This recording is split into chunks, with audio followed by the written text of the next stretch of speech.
सुनकर देखो सुनकर देखो सुनकर देखो जी। ममता राहुल मोदी बोले, लिखे जितेंद्र जी।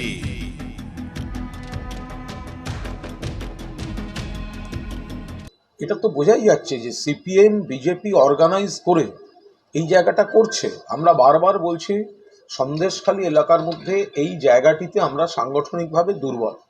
এখানে পুরনো বামপন্থী সেই সব লোকজন বেশি, তাদের মধ্যে অনেকে এখনো বাম করেন, বাকিরা বিজেপিতে নাম লিখিয়েছেন। এরা এই গণ্ডগোলগুলো করছে। এই গণ্ডগোলটা এলোমেলো করে দে মা লুটে পুটে খাই, এই তালে জমি উদ্ধারের নাম করে নতুন করে কিছু জমি দখলের চেষ্টা, কিছু অশান্তি তৈরি করা, তৃণমূলকে কালিমলিপ্ত করা, এই ধরনের কাজগুলো অর্গানাইজড ওয়েতে এই সিপিএম বিজেপি এরা করছে। রাজ্য সরকার মাননীয় মুখ্যমন্ত্রীর নির্দেশে সংবেদনশীল ভূমিকা পালন করছে, সহিষ্ণুতা দেখাচ্ছে, মানুষকে ন্যায় বিচার দিচ্ছে।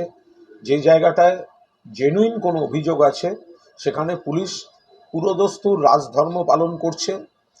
ফলে রাজ্য পুলিশের ডিজি অন্যান্য পদাধিকারীরা সন্দেশখালীতে গেছেন, যাচ্ছেন, যোগাযোগ রাখছেন, শান্ত করছেন। আর মরিয়া হয়ে বিজেপি সিপিএম, আমাদের কাছে তো খবর দিল্লি থেকে নির্দেশ এসেছে যে যতদিন না প্রধানমন্ত্রী যাচ্ছেন ততদিন সন্দেশখালী ইস্যু জিইয়ে রাখতে হবে, গন্ডগোল পাকাও, প্ররোচনা দাও, যাওয়ার নাটক করো। এবং একাধিক সেন্ট্রাল এজেন্সিকে কাজে লাগিয়ে দিল্লি থেকে নির্দেশ এসেছে ওদের কাছে। আমাদেরও কাছে তো কিছু কিছু খবর আসে, আমাদেরও কিছু কিছু সোর্স আছে। প্রধানমন্ত্রী তিনি যতক্ষণ না আসছেন, তার সফর আমরা এটা রাজনৈতিকভাবে কাজে লাগাতে চাই। ফলে যতক্ষণ না প্রধানমন্ত্রীর সফর শেষ হচ্ছে ততক্ষণ সন্দেশখালী ইস্যুকে জিইয়ে রাখতে হবে, গন্ডগোল করতে হবে, ঠান্ডা হতে দেওয়া যাবে না, মিথ্যা অভিযোগ করতে হবে, আগুন লাগিয়ে দিতে হবে। সিপিএম বিজেপি হাত মিলিয়ে এই চক্রান্তে সামিল হয়েছে। খুব স্বাভাবিক ব্যাপার। লকেট চট্টোপাধ্যায় তিনি দীর্ঘদিন হুগলির মানুষই তাকে দেখতে পায় না, তিনি গেছেন সন্দেশখালী।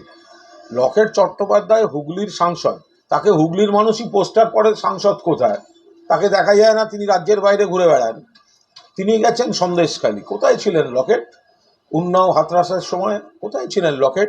বিলকিসের ধর্ষণকারী ওর পরিবারের খুনিদের যখন বিজেপি গুজরাটে জেলের গেট খুলে মালা পুরিয়ে ছেড়ে দিচ্ছিল, তখন লকেট কোথায় ছিলেন? মণিপুরে যখন মহিলাদের নগ্ন করে হাঁটানোর অভিযোগ আসছিল। ফলে এগুলো সব কম্পিটিশন চলছে নিজেদের মধ্যে। লকেট দেখছেন অন্য দু একজন মহিলা নেত্রী চলে যাচ্ছেন সন্দেশখালীতে, ছবি দেখা যাচ্ছে, উনি পিছিয়ে পড়ছেন, তা সেই জন্য তিনিও ছুটছেন। জাতীয় মানবাধিকার কমিশনের একটা টিম যারা সন্দেশখালী গেছেন, জাতীয় মানবাধিকার কমিশন, ওটা বকলমে জাতীয় বিজেপি রক্ষা কমিশন, ওটা হচ্ছে বিজেপি রক্ষা কমিশন, জাতীয় বিজেপি রক্ষা কমিশন।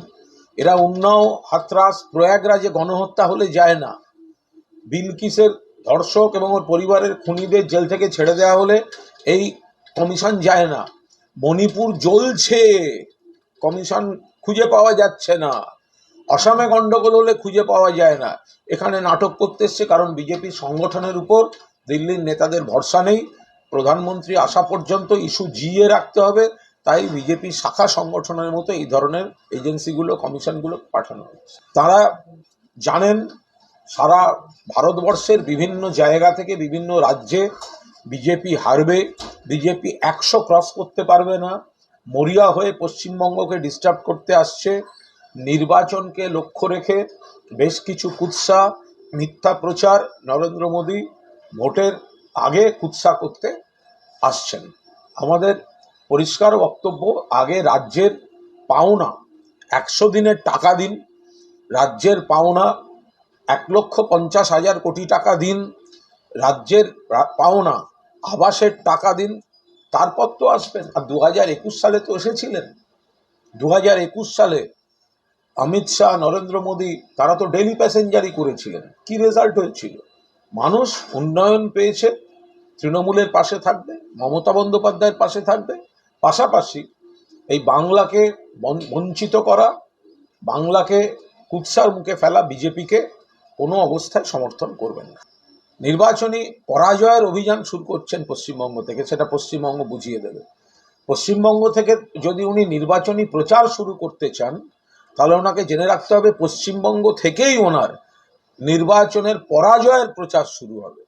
এখানে মানুষ উন্নয়ন এবং কৈফিয়ত চাইবে, মানুষ প্রধানমন্ত্রীর কাছে কৈফিয়ত চাইবে।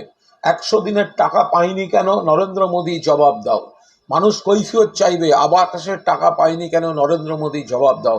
মানুষ কৈফিয়ত চাইবে, পেট্রোল, ডিজেল, রান্নার গ্যাস, কেরোসিন তেল, কৃষকের সার, এগুলোর মূল্যবৃদ্ধি হচ্ছে কেন, নরেন্দ্র মোদী জবাব দাও।